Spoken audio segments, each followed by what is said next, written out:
तर्पण फाउंडेशन द्वारा orphan research and development academy centre का उद्घाटन केंद्रीय मंत्री स्मृति ईरानी ने किया। कार्यक्रम में महाराष्ट्र के उच्च एवं तकनीकी शिक्षा मंत्री चंद्रकांत दादा पाटिल भी रहे मौजूद। अनाथ बच्चों में मोबाइल व टैब वितरित। तर्पण फाउंडेशन ने मुंबई के यशवंतराव चव्हाण प्रतिष्ठान सभागृह में प्रतिभा सम्मान एवं अनाथ बच्चों के लिए orphan research and development academy centre के उद्घाटन का कार्यक्रम आयोजित किया। इसका उद्घाटन केंद्रीय मंत्री महिला एवं बाल कल्याण स्मृति ईरानी ने किया। कार्यक्रम में महाराष्ट्र के उच्च एवं तकनीकी शिक्षा मंत्री चंद्रकांत दादा पाटिल भी मौजूद रहे। तर्पण फाउंडेशन के फाउंडर श्रीकांत भारतीय द्वारा आयोजित इस अनोखे कार्यक्रम में अनाथ बच्चों को मोबाइल एवं टैब वितरित किया गया। हालात की वजह से अगर कोई व्यक्ति अनाथ हो जाता है तो तर्पण फाउंडेशन जैसी देशभक्त संस्था का जन्म होता है। केंद्रीय बाल विकास मंत्री स्मृति ईरानी ने यहां उद्घाटन के बाद कहा कि तर्पण ऐसी ही सामाजिक भावना का आईना है। श्रेया और श्रीकांत भारतीय ने महाराष्ट्र भर में तर्पण के कार्य को स्थापित करने के लिए अपनी जिंदगी लगा दी। अब मैं तर्पण के सदस्य के रूप में काम करना चाहूंगी ताकि यह काम देश की राजधानी दिल्ली से शुरू हो सके।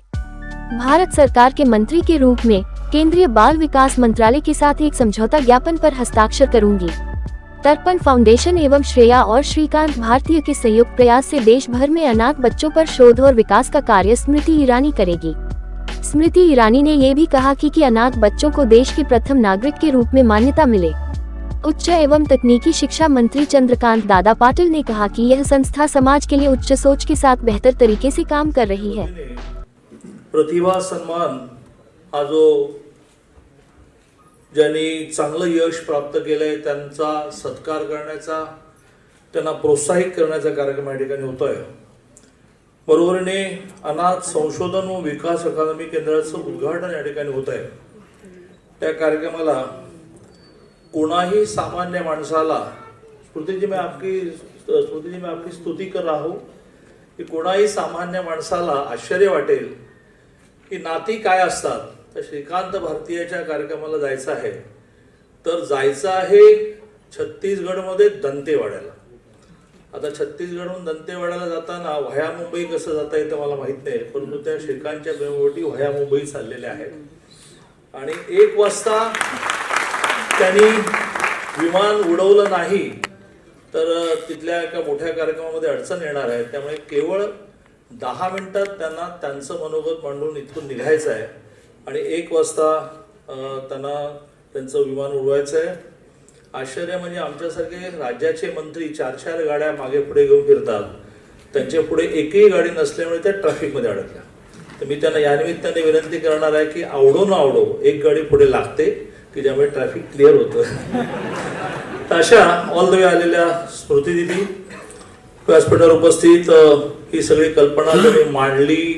कल्पना मांडता येते पण ती रुजवता येत नाही, तर ती रुजवली असे आमचे परममित्र श्रीकांत भारतीयजी विधान परिषद सदस्य, त्यांच्या पत्नी शीतल भारतीय, व्यासपीठावर उपस्थित अशोक गुंदेजाजी आणि मोठ्या संख्येने उपस्थित बंधू आणि भगिनींनो, मला असं वाटतं की या कामाची नीट माहिती, नीट जाणीव आपल्या मनामध्ये निर्माण झाल्यामुळेच सकाळचा वेळ हा कार्यक्रमाला सोयीचा नसताना सुद्धा इतक्या मोठ्या संख्येने आपण उपस्थित आहात। हे एक मोठं पुण्याचं काम आहे की जे कोणी ना कोणी करण्याची आवश्यकता होती, त्याची सुरुवात श्रीकांतने केली, त्याला सरकारने पाठबळ उभं केलं आणि करता करता 1% नोकरी आणि शिक्षणामध्ये आरक्षणापर्यंत हे पोहोचलेलं आहे आणि याची खूप वाढ होईल। श्रीकांत भेटल्यानंतर पहिला मी प्रश्न विचारत असतो की तर्पणचं काय चाललंय, तर्पणला लागणाऱ्या पैशांचं काय चाललंय।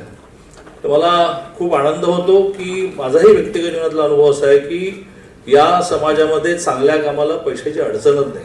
लोक वाट पाहत असतात की आम्हाला तुम्हाला द्यायचे आणि त्यामुळे हे काम अतिशय वाढावं, त्यासाठी शासन पाठीशी राहील, परंतु अशी कामं शासनावर अवलंबून ठेवायचीच नसतात। मग त्याला 4 नियम येतात, मग त्याला एक कमिटी येते, त्याचा एक रिपोर्ट येतो आणि त्यातून हे देता येत नाही नावाचा निष्कर्ष निघतो।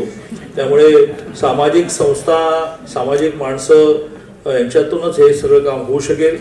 मी शुभेच्छा देतो आणि आता ह्याने दीदीना बोलवण्याचा वेळ नाही घालवता, मी दीदीना असं म्हणतो की आप आपका भाषण शुरू करिए। मुझे दीदी कह दिया ये बताना भूल गए कि इस मंच पर आज सबसे आयु में वरिष्ठ, अनुभव में वरिष्ठ दादा है। आज इस मंच पर राजनीति से संबंधित कोई भी संबोधन नहीं होगा। वो इसलिए क्योंकि ये मंच नीति का है, राजनीति का नहीं। ये मंच सेवा का है और ये मंच समाज के उत्कृष्ट सोच का है। मेरा पहला परिचय इसी ही सभागार के इर्द गिर्द आज से 20 साल पहले श्रीकांत भारतीय से हुआ। तब सास बहू करती थी, तो श्रीकांत को 2 लोगों ने विशेष रूप से टीका करके कहा कि ये 60 साल की सास है, इसको तो युवा मोर्चा में क्यों काम दे रहा है। फिर एक टीका श्रीकांत पे और हुई, एक्टर है, अकल कम होगी, निष्ठा होगी नहीं, इसको तू क्यों काम दे रहा है।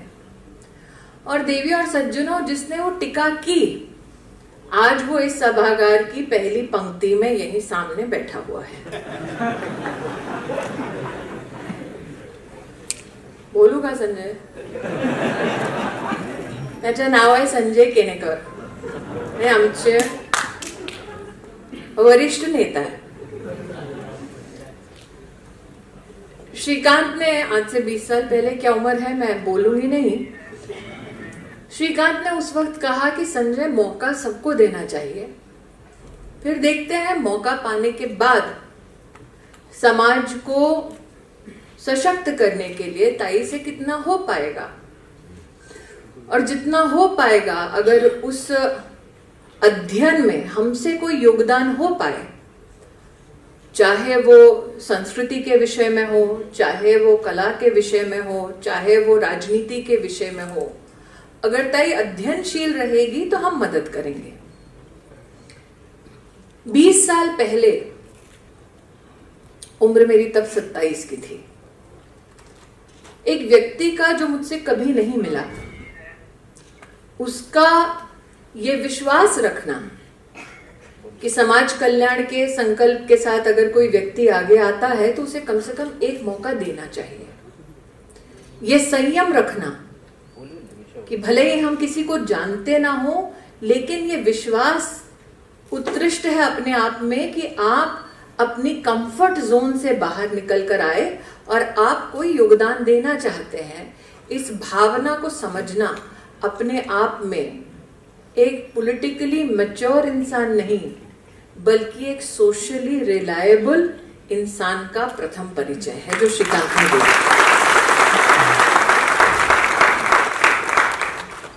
तब से लेकर अब तक भारतीय जनता पार्टी में संगठन की दृष्टि से, सरकार की दृष्टि से उत्कृष्ट कार्य करने वालों में से श्रीकांत भारतीय का नाम है। और 20 सालों की अंतराल में मैंने कभी भी श्रीकांत की किसी भी बात का विरोध नहीं किया, क्योंकि we have always met on the battlefield of ideas. और आइडिया जब तर्पण का आया, तब दादा ने तो आज पक्षपात किया है, श्रेया को शीतल बोला है, तो मैंने बोला श्रीकांत को, ये ससुराल वालों में क्यों माहौल बिगाड़ रहे हैं।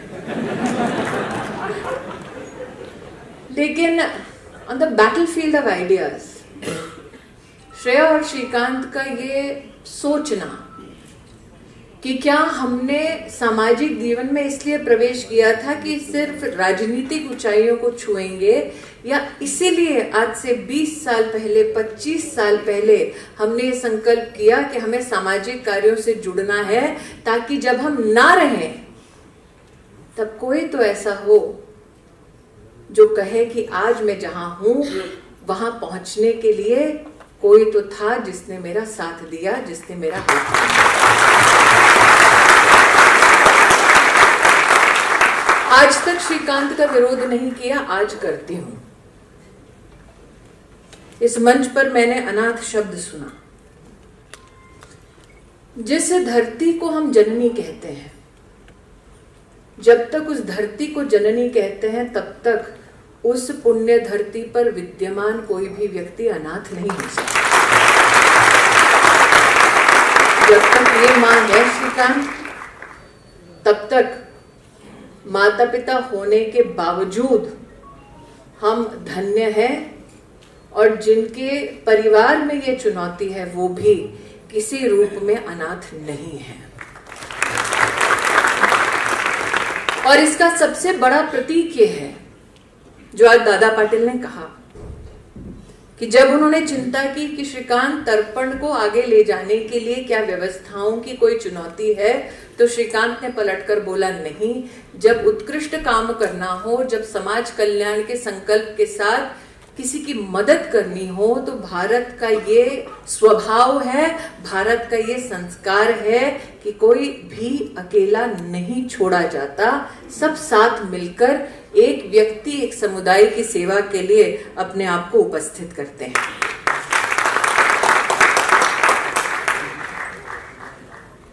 अब भारत कहा तो प्रेस वाले ताक में होंगे कि अगला क्या बोलेंगे। वो मुस्कुरा रहे हैं कैमरा के पीछे।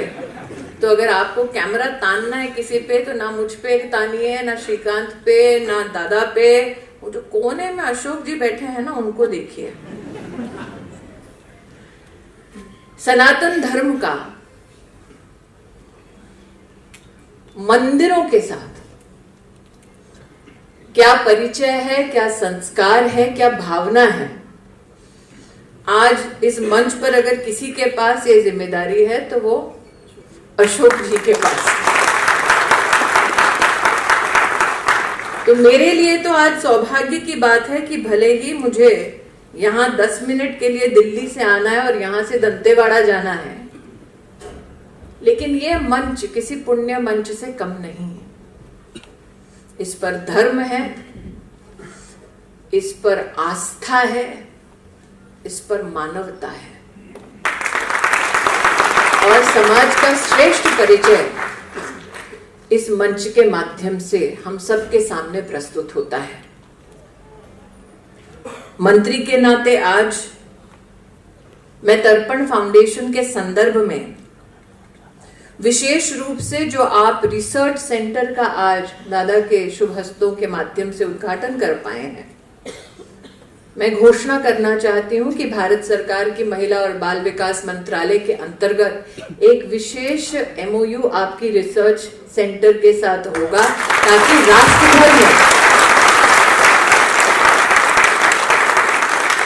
अनाथ नहीं, the first citizens of India, इनके संदर्भ में हम लोग रिसर्च कर पाए।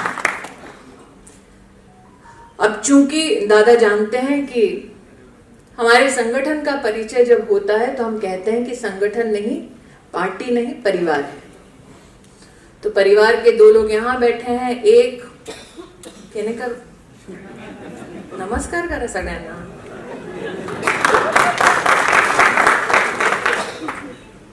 तो मैं केनेकर की ओर से और अपनी ओर से घोषणा करती हूँ, पार्टी के परिचय के अलावा मेरा श्रीकांत से और श्रेया से आग्रह है कि जिस स्फूर्ति के साथ सृजन की भूमिका में आपने तर्पण फाउंडेशन को महाराष्ट्र में प्राण दिए, उसी प्रकार से तर्पण फाउंडेशन का आप देश की राजधानी में दिल्ली चैप्टर की शुरुआत करें। मैं फाउंडेशन की कार्यकर्ता बनकर आपको सहयोग दूंगी। औरंगाबाद चैप्टर की, संभाजीनगर चैप्टर की पूरी जिम्मेदारी कहने का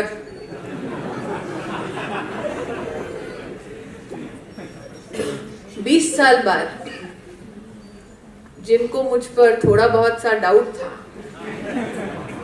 वो प्रायश्चित तो इसी प्रकार से करेंगे।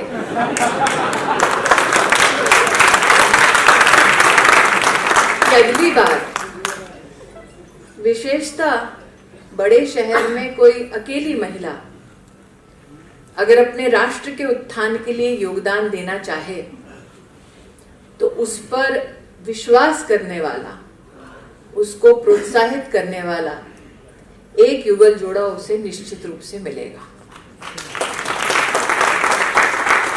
मुझे इस बात की खुशी है कि आज जिसको स्मार्टफोन मिला, डिवाइस मिला, लैपटॉप मिला,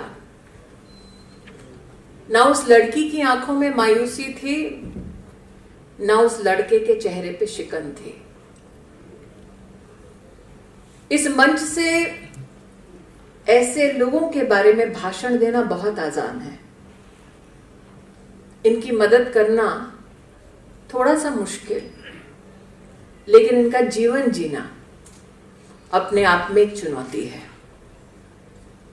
और उस चुनौती का आपने जिस प्रकार से सामना किया, जीवन की आपाधापी में, मैं आपसे कहना चाहती हूं कि जो कहते हैं ना भरे पूरे परिवार, वहां पर भी आज ये हालात हैं कि बूढ़े माँ बाप की बात सुनने के लिए औलाद तो है, लेकिन औलाद के पास वक्त नहीं है। औलाद के पास माँ बाप तो हैं, लेकिन माँ बाप के पास बैठकर चर्चा करने की इच्छा नहीं है। तो श्रीकांत जी और श्रेया जी, आपने ये कार्यक्रम मात्र इनके लिए नहीं किया, बल्कि समाज के हर उस परिवार के लिए किया है जिनके घरों में शाम को घुसते वक्त माँ पिता से बात करने से पहले टीवी का मुंह देखा जाता है, जिनके घरों में टेबल पर बैठना हो या घर के किसी कोने में खाना खाना हो तो उठकर बुजुर्गों को नहीं देखा जाता है, बल्कि नीचे स्मार्टफोन पर नेटफ्लिक्स देखा जाता है। मैं उन परिवारों से कहना चाहती हूँ, जिस दिन संग बैठकर खाने वाला वो पिता या माँ नहीं होगी, शायद उस दिन आपको समझ आए कि तर्पण के पीछे भावना क्या है। जिन नौजवानों ने आज यहाँ पर तर्पण फाउंडेशन के सौजन्य से मदद पाई, उनको उनके आगामी करियर के लिए बहुत बहुत शुभकामनाएं प्रेषित करती हूँ। तर्पण फाउंडेशन जैसे सृजनात्मक कार्य हम सब जो भारतीय जनता पार्टी से जुड़े हैं, वो अपने जीवन में किसी न किसी स्वभाव में, स्वरूप में समाज को सशक्त करने के लिए, समाज के प्रति योगदान देने के लिए यह संस्कार हम सभी कार्यकर्ताओं में रहे। आज इस मंच से प्रभु से आप सबके लिए यही आशीर्वाद मांगती हूँ, यही प्रार्थना करती हूँ। पुनः आपको बहुत बहुत बधाई। श्रेया ताई, श्रीकांत भाई, शीतल नमस्ते। राइट, तो फिर सास बहू का झगड़ा जैसे आप देख रहे हैं मेरा और दादा का चलता रहेगा। आप इस कार्यक्रम में पधारे। दादा ने सत्य कहा कि कोई एस्कॉर्ट नहीं होता, मैं अकेली गाड़ी में घूमती हूँ, लेकिन ये भी मुसीबत जो संस्कार की है वो श्रीकांत ने दी है कि चाहे कहीं भी जाओ, ये ना भूलो कि आज गाड़ी आगे पीछे होगी, लेकिन कल सत्ता का स्वरूप ऐसा है, गाड़ी हो ना हो, दोस्त हमेशा साथ रहने चाहिए, परिवार। सबसे पहले तो सबको नमस्कार। मेरा नाम सारिका मल्होत्रा, मैं सीईओ हूँ तर्पण फाउंडेशन की। 18 साल के बाद बच्चों को अनाथ आश्रम छोड़ना पड़ता है। उनके पास ना आधार कार्ड ना पैन कार्ड, रहने की जगह नहीं, खाने के लिए कुछ नहीं। तो इस सोच से बना था तर्पण फाउंडेशन। हम उनकी पढ़ाई लिखाई, रहना खाना, हर चीज़ का इंतज़ाम करते हैं। कड़ी मेहनत से आज ये बच्चे कुछ पीएसआई ऑफिसर बने हैं, कुछ एमबीबीएस कर रहे हैं, कुछ इंजीनियर्स बने हैं, अलग अलग अपने पैर पे आप खड़े हो चुके हैं। दया की ज़िंदगी इनके लिए कभी थी नहीं, हम इनके पीछे सारे खड़े हैं। हम मतलब तर्पण फाउंडेशन, इस फाउंडेशन में 60 डायरेक्टर्स हैं, हम सब मिलके ये करते हैं काम। मैम, किस तरीके का सपोर्ट आप लोगों का रहता है इन सभी बच्चों के साथ में? सच बताए तो जैसे अपने बच्चों के साथ अपने माँ पिता का जो सपोर्ट होता है, वही सपोर्ट हम इन बच्चों को देते हैं। इमोशनल देते हैं, फिज़िकली कभी ये डिप्रेस्ड हो जाते हैं, इनसे बातचीत करते हैं, मेंटली देते हैं, फाइनेंशियली देते हैं। कभी कोई फेस्टिवल हो, जैसे हम हमारे बच्चों के साथ करते हैं, हम इन बच्चों के साथ करते हैं। तो जैसे एक माँ बच्चे, पिता बच्चे का रिश्ता होता है, वही तर्पण और इन बच्चों का होता है। लोगों को क्या मैसेज देना चाहेंगे? आज देश में जिस तरीके से माँ बाप होने के बावजूद भी लोग उन पर ध्यान नहीं देते, ऐसे में इस तरीके की चीज़ें लोगों को किस तरीके का मैसेज देता है? मैं सबसे यही विनती करती हूँ कि आपके भाग में अगर आपको किसी तरह के अनाथ बच्चे दिखते हैं जो पढ़ नहीं पाते हैं, जिन्हें भूख लगी हो या कुछ, आप कैसे ना कैसे कुछ ना कुछ करके प्लीज़ इनके पीछे खड़े रहिए। खून का रिश्ता ज़रूरी नहीं होता है, हमें बस प्यार देना ज़रूरी है। और जैसे स्मृति ईरानी जी ने कहा कि इस भूमि पे कोई बच्चा अनाथ नहीं है, तो हमें वो बात सत्य करके दिखानी है। हर बच्चे को यशोदानंद की ऐसे परिवार मिलने चाहिए, यही मेरी दुआ है। मैम कई सारे शाखाओं की भी उन्होंने बात की है कि और भी जगहों पर इस तरीके की चीज़ें होनी चाहिए, तो कैसा लग रहा है, किस तरीके की तैयारी करेंगे अब आप? इसी सोच से, जैसे स्मृति जी ने कहा कि काफ़ी सारी जगहों पे ये सब होना चाहिए, हमने रिसर्च एंड डेवलपमेंट फाउंडेशन शुरू किया है। अनाथ बच्चों के ऊपर कहीं भी रिसर्च होता नहीं है, तर्पण फाउंडेशन इसकी वजह से, ये सोच से इन्होंने ये शुरू किया है। इसमें हर स्टेट के बच्चे का रिसर्च होगा, कहाँ कहाँ इस तरह के बच्चे हैं, आश्रम से कब निकलते हैं, इनके साथ होता क्या है, ये क्या करते हैं, हमें इनको डेवलप स्थिति में लेके जाना है। तो इसी सोच से रिसर्च एंड डेवलपमेंट तर्पण का शुरू हुआ। सर आप क्या कहना चाहेंगे? जैसे सारिका ने बताया, मेरा नाम, नमस्ते, मैं गगन मल्होत्रा। 18 साल कोई उम्र नहीं है जहाँ पे इन्हें अनाथ आश्रम से बाहर निकाल दिया जाता है। तो तर्पण फाउंडेशन ने 2021 में महाराष्ट्र सरकार के साथ एक MOU साइन किया, जिसके तहत बच्चे जैसे 18 साल के होंगे उनका डेटा गवर्नमेंट हमें प्रोवाइड करेगा। पिछले 3 साल में अभी 1161 बच्चों का हम उनका पुनर्वास कर सके हैं, जिसमें हम उनका रहने का, उनके खाने की, उनकी डेली नीड्स और सबसे इम्पोर्टेंट उनको एजुकेशन, जिससे वो अपने पाँव पे खड़े हो सके, उनके ऊपर हमने ध्यान दिया है। इसी का कुछ रिजल्ट आज यही था कि कुछ बच्चों ने MPSC क्रैक करके PSI बन चुके हैं। उसी के साथ साथ नर्सिंग के अलग अलग कोर्सेज किए, पुलिस कांस्टेबल बने हैं और अभी कुछ MPSC के लिए अपेयर कर रहे हैं, MPSC UPSC के लिए। तो हम बेसिकली इससे हमारे ये जो बच्चे हैं इनको एक पुनर्वास होते हुए, इनका नया जीवन दान करते हुए, कि मतलब 18 साल के तक उन तक जो अनाथ आश्रम में चीज़ें हुई हैं उसको आगे कैसे अच्छे से शेपअप करके उनके माता पिता बन के, उनके भाई बहन बन के, उनके लिए कैसे हम एक रिफॉर्मेशन लेके आ सके। तो हम पूरा सिस्टमेटिक डेटाबेस ओरिएंटेड ये महाराष्ट्र सरकार में पिछले 3 साल से काम कर रहे हैं। अभी आज के इस अवसर पे जब हम यहाँ पर तर्पण orphan research academy development centre की बात, टॉरेक की जो हम बात कर रहे हैं आज, जिसका इनॉग्रेशन स्मृति ईरानी जी के हाथों से हुआ है, तो इसके तहत हम पूरी इसकी डिटेलिंग में जाने वाले हैं कि मतलब पूरे हर राज्य भर में अलग अलग क्या क्या इनके लिए योजनाएं रखी गई है, जिससे इनके बेटरमेंट की हम बात कर सके। कैसा है, महाराष्ट्र सरकार एक पहली स्टेट है जहाँ पर हम ये काम कर सके हैं। कहते हैं आकाश बहुत बड़ा है, तो हम कितने उसमें से हम वाटअप में उनकी मदद कर सके इन बच्चों की, हमारी वही हमेशा इच्छा रहेगी। स्मृति जी ने कहा भी कि अभी वो केंद्र सरकार के साथ तर्पण रिसर्च सेंटर का MOU भी करेगी, तो ये हमारे लिए सबसे बड़ी बात है। धन्यवाद।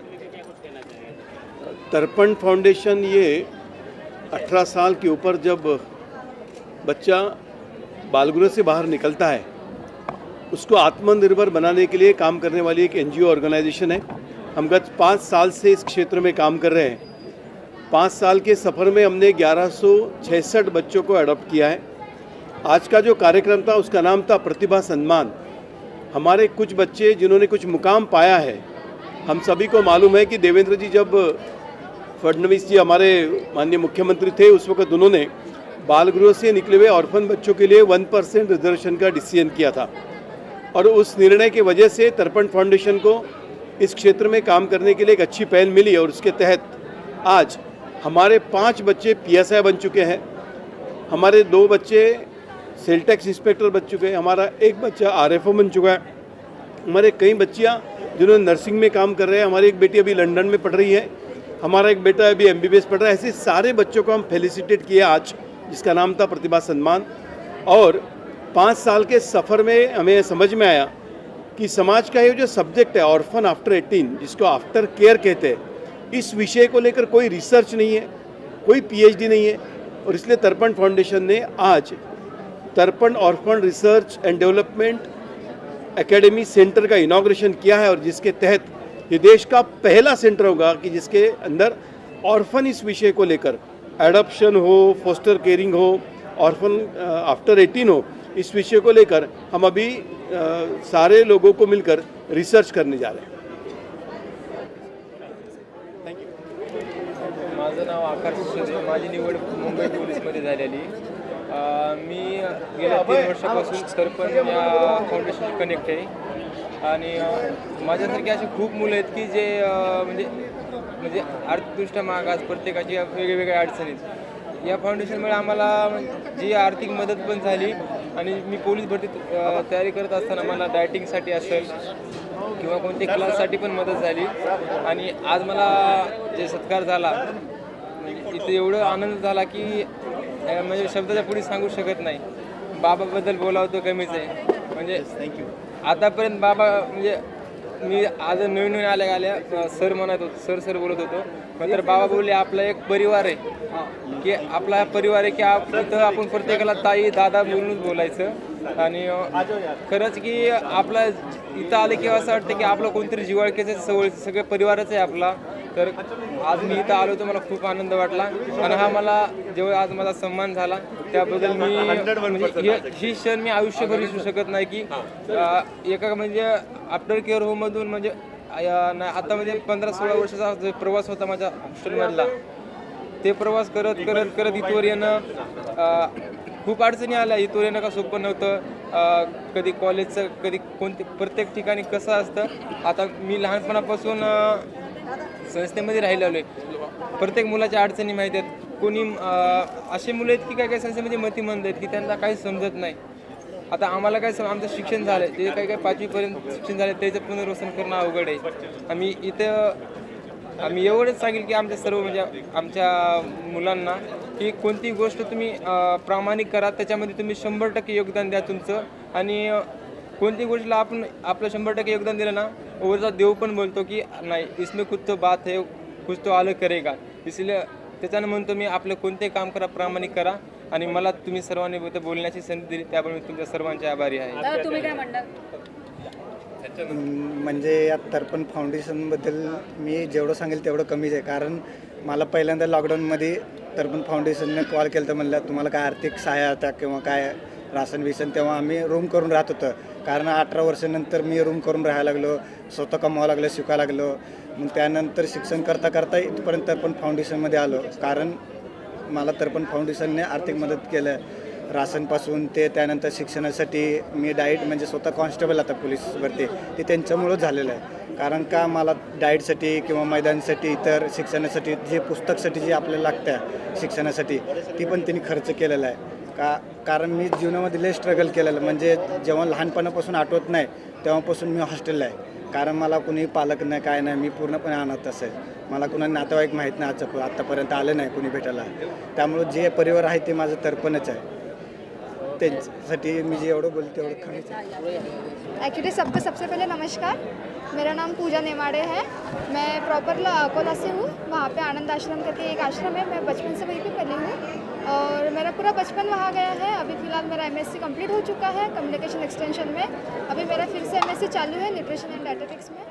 उसके बाद मेरा एजुकेशन का पूरा खर्चा तर्पण फाउंडेशन का था. एक्चुअली मैं उनको बहुत तहे दिल से उनको शुक्रिया अदा करना चाहती हूँ कि उनकी वजह से आज मैं अपने लाइफ में बहुत आगे बढ़ रही हूँ.